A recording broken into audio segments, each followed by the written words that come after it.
it's Leafchaser here with another video, and today I'm going to be unboxing the sweet and sour gummy maker. And this is one of the presents I got for Christmas last night. And this is going to be a 3-piece video. An unboxing part, a making part, and a tasting part. So, we have the mold.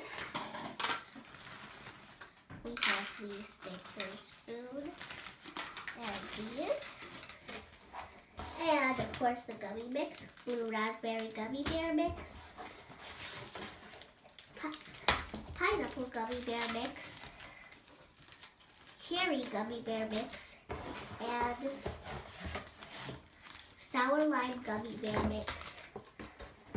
That's all for now. See you in the next video. Bye!